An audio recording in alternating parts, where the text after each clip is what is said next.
Olá pessoal, tudo bem?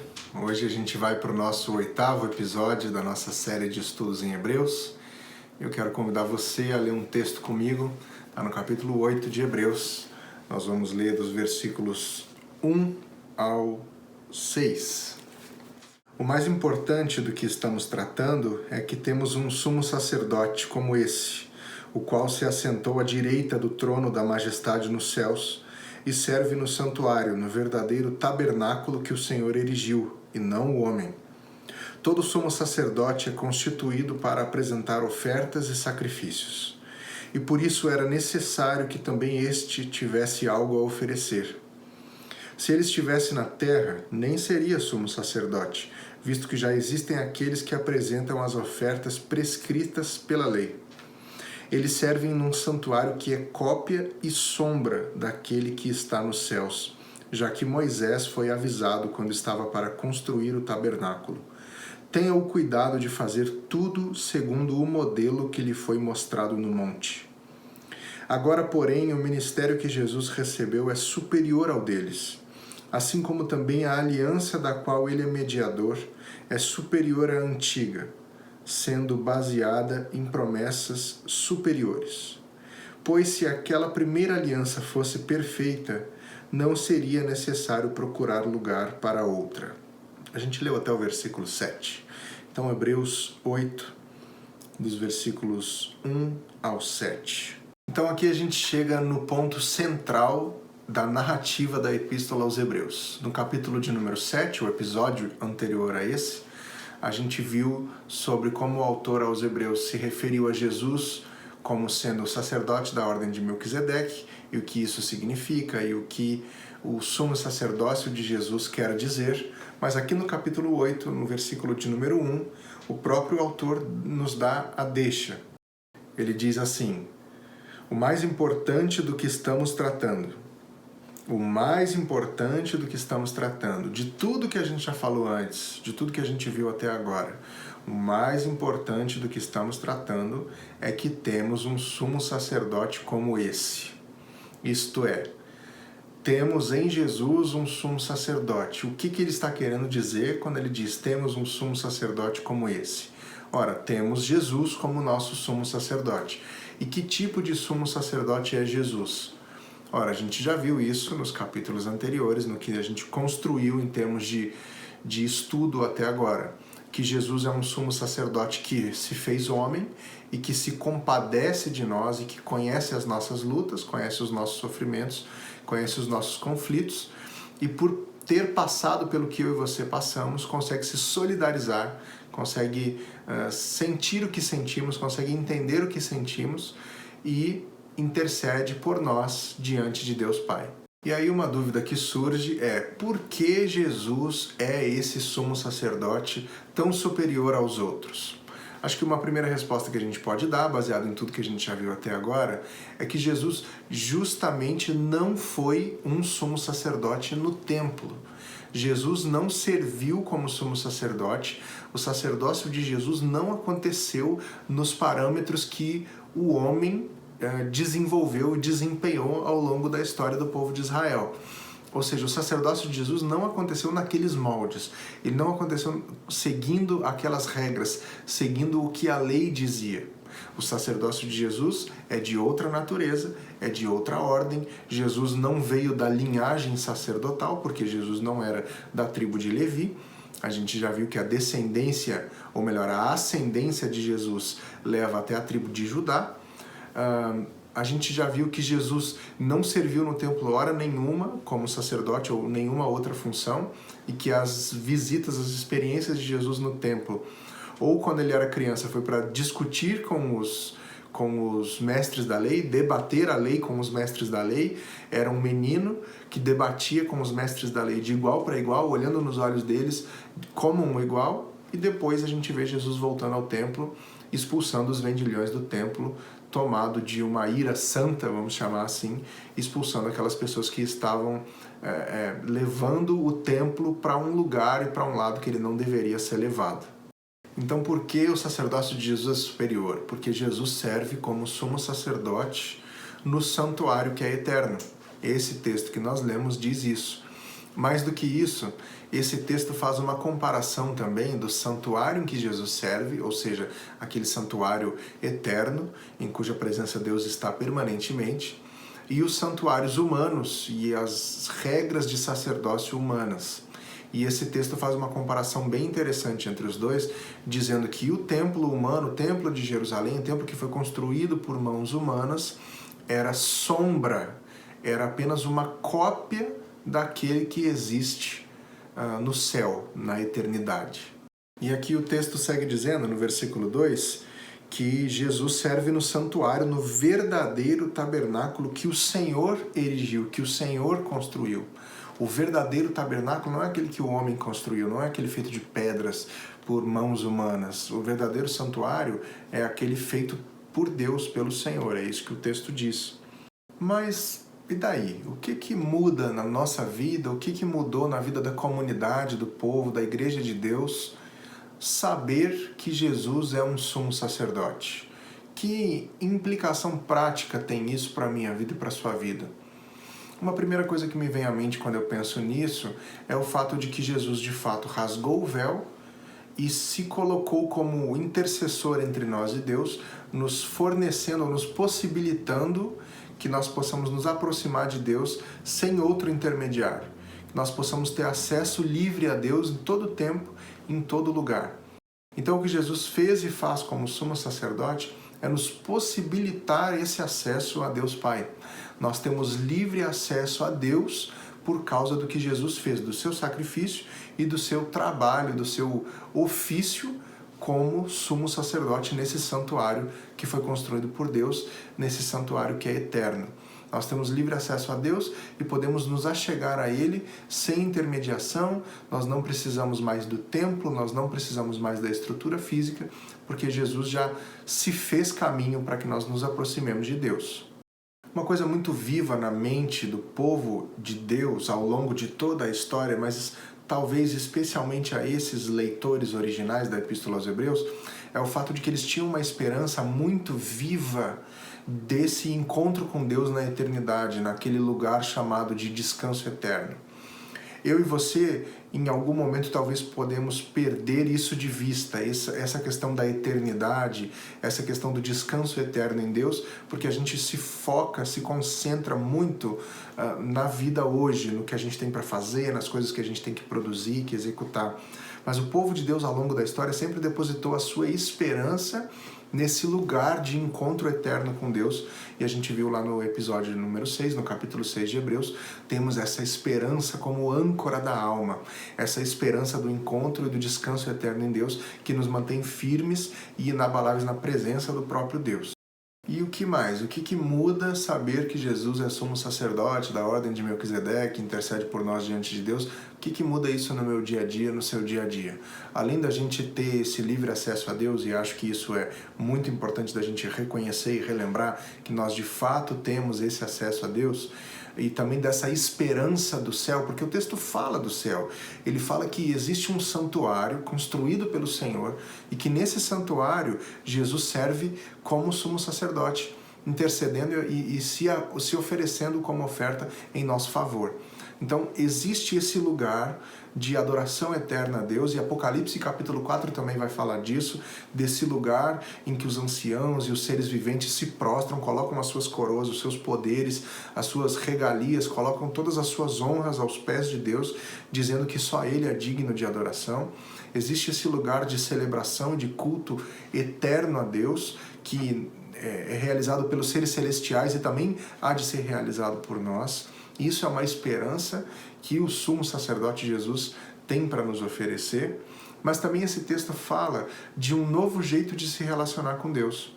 O texto cita uma nova aliança entre Deus e o seu povo, e essa nova aliança é um novo jeito de se relacionar com Deus, um novo jeito de experimentar Deus, que foi prometido pelo próprio Deus e cumprido na pessoa de Jesus. O texto fala que os sacerdotes humanos serviam em santuários que eram cópia e sombra daquele santuário que existe e foi construído pelas mãos do próprio Deus. Isso está aqui no versículo 5, dizendo: eles servem no santuário que é cópia e sombra daquele que está nos céus, já que Moisés foi avisado quando estava para construir o tabernáculo: tenha o cuidado de fazer tudo segundo o modelo que foi lhe mostrado no monte. Essa é uma referência ao livro de Êxodo, capítulo de número 25.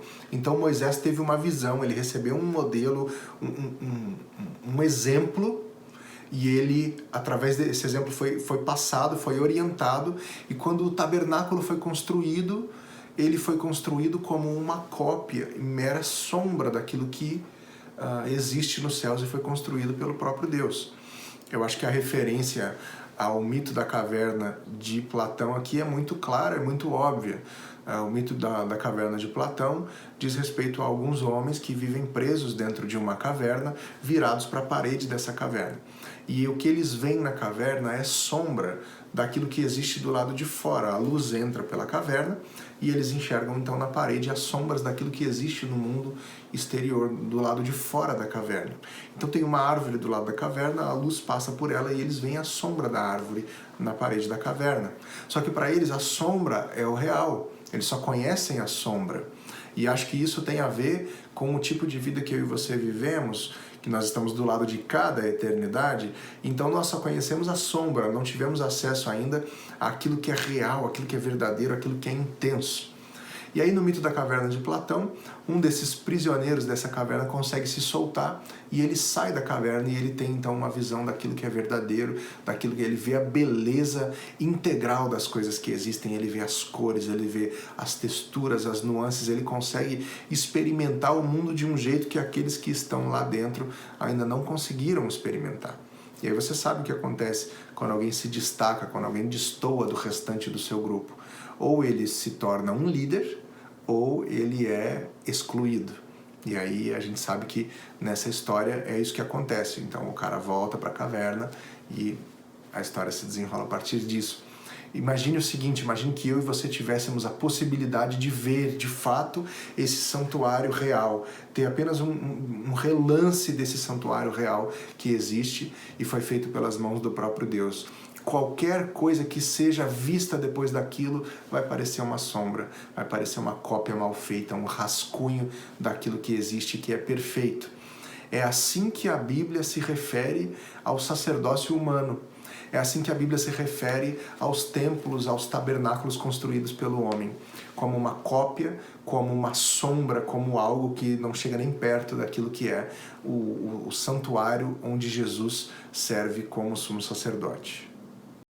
E se a gente for ler o restante do texto, do capítulo de número 8, a gente vai ver que os versículos de 8 a 12 falam sobre a realização, a efetivação, a construção de uma nova aliança entre Deus e o seu povo. E esses trechos do versículo 8 ao versículo de número 12 são uma citação direta do livro do profeta Jeremias, do capítulo de número 31. E aí ele diz que haverá de acontecer ou de surgir uma nova aliança, um novo jeito de Deus tratar com o seu povo. Essa imagem da aliança é a imagem de um acordo, é a imagem de um ajuste, é a imagem de um combinado entre o povo e Deus. E Deus diz, agora as coisas vão mudar, vai chegar um tempo em que isso vai mudar, vai ser diferente. E o texto nos deixa claro que o sacerdócio humano, que era baseado na lei, o sacerdócio levítico, ele era falho e ele precisava ser aperfeiçoado.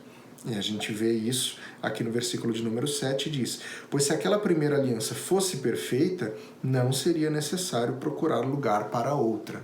Então, outra aliança, outro acordo entre Deus e o povo precisava ser feito, porque aquele lá já não dava mais conta, aquele lá já não atendia mais, aquele lá não era do jeito que deveria ser. E onde acontece essa nova aliança? Na pessoa de Jesus, no sacrifício de Jesus. É o sangue de Jesus que sela esse novo acordo e, inclusive, a nossa celebração da ceia memorial é baseada nesse sacrifício em que Jesus ergue o cálice e diz: este é o meu sangue, símbolo dessa nova aliança. E é aí por isso que a gente celebra a ceia, nessa memória dessa nova aliança que Deus criou, fez conosco, com a humanidade, com o seu povo, ao longo de toda a história. Essa nova aliança, ela é um novo jeito de se relacionar com Deus. É Deus oferecendo ao povo um novo mundo, uma nova vida e um novo jeito de se relacionar com Ele. Um novo mundo porque é um mundo em que agora os sacrifícios de animais não são mais necessários. É um novo mundo porque o sacrifício definitivo já foi feito e porque a partir desse sacrifício os pecados são perdoados. A gente vê exatamente essas palavras nesse trecho que vai do versículo de número 8 ao versículo de número 12, aqui do capítulo 8 de Hebreus. O versículo de número 12 diz: porque eu lhes perdoarei a maldade, não me lembrarei mais dos seus pecados. A nova aliança de Deus, ela oferece um perdão total dos pecados, a tal ponto que Deus diz que Ele não vai nem lembrar das nossas maldades, não vai nem registrar, nem lembrar os nossos pecados. A nova aliança que Deus oferece a seu povo, na pessoa de Jesus, ela é dessa ordem. Ela não precisa mais dos sacrifícios que eram necessários antes, que os animais eram sacrificados para que a culpa do povo fosse expiada uma vez por ano. A nova aliança oferecida por Deus, através do sumo sacerdócio de Jesus, ela perdoa todos os pecados. E Deus não registra mais esses pecados, Ele não lembra mais das nossas maldades. Essa nova aliança inclui também um novo jeito de lidar com Deus, com a sua palavra, com a sua lei. A Bíblia, quando chama a própria palavra de lei, ela não está se referindo apenas aos mandamentos, mas a todo o ensinamento de Deus. E aí o autor aos Hebreus, citando o profeta Jeremias, diz que Deus colocará na nossa mente e no nosso coração a sua lei, a sua palavra.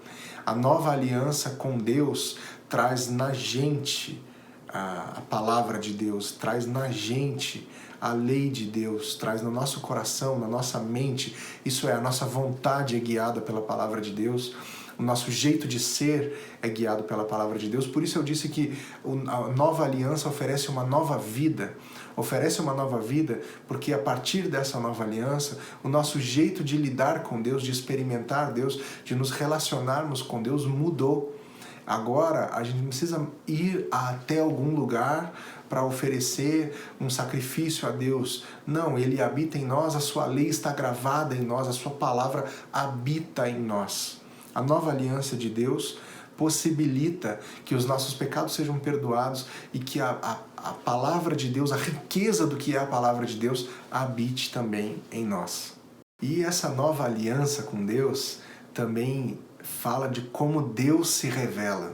O versículo de número 11 diz: ninguém mais ensinará o seu próximo nem o seu irmão, dizendo: conheça o Senhor, porque todos eles me conhecerão, desde o menor até o maior. A nova aliança que Deus oferece para o seu povo em toda a história diz respeito a um jeito de Deus se mostrar para nós, que ninguém mais precisa ficar apontando para Ele, porque todos o conhecerão, desde o menor até o maior. Deus se revela através da pessoa de Jesus, Deus se revela através da natureza, Deus fala através da sua palavra, Deus fala através de circunstâncias, Deus se revela e todos o conhecem, desde o menor até o maior. A nova aliança oferecida por Deus através do sacrifício de Jesus e da aliança firmada através de Jesus diz respeito a esse novo jeito de enxergar o mundo, a esse novo jeito de estar no mundo, a uma nova vida e a essa esperança da eternidade, a esperança do céu. Hebreus bate muito nessa tecla de que o povo de Deus é esse povo em jornada, em marcha. E esse povo está em jornada para chegar a Deus, para chegar até Deus, para chegar no lugar de descanso oferecido por Deus, aquele lugar eterno, aquele lugar que foi construído pelas mãos do próprio Deus, onde nós vamos poder celebrar o próprio Deus por toda a eternidade. E aí aqui o capítulo 8 se encerra dizendo: chamando nova essa aliança, ele tornou antiquada a primeira, e o que se torna antiquado e envelhecido está a ponto de desaparecer. Então o autor da Epístola aos Hebreus, ele deixa claro que a nova aliança oferecida por Deus, ela se sobrepõe a anterior. Ela é maior que a anterior. Esse novo jeito de Deus se relacionar com a humanidade é o que está valendo agora, é o que foi aperfeiçoado, é o que Deus queria que realmente que fosse, é o movimento que Deus fez. Esse movimento que Deus fez é o que pode nos dar esperança. A gente vive tempos difíceis e esperança parece um artigo de luxo. Muita gente já perdeu a sua. Muita gente já não sabe onde encontrar esperança. Por isso uma palavra como essa traz muito conforto ao meu coração e espero que traga conforto ao seu coração também. Saber que em Jesus nós temos alguém que intercede por nós diante de Deus. Saber que em Jesus nós temos alguém que abriu o caminho para nós, para nos achegarmos a Deus. E mais do que abrir o caminho, foi Jesus que se fez caminho, Ele é o caminho para que nós possamos chegar até Deus. Essa palavra traz muito conforto ao meu coração, sabendo que em Jesus nós temos um novo jeito de nos relacionar com Deus, nós podemos falar com Deus diretamente, nós temos livre acesso à sala do trono, para usar essa figura, nós temos livre acesso a Deus Pai, Ele está conosco em todo o tempo, nós podemos confiar que Ele cuida de nós podemos confiar que Ele nos sustenta.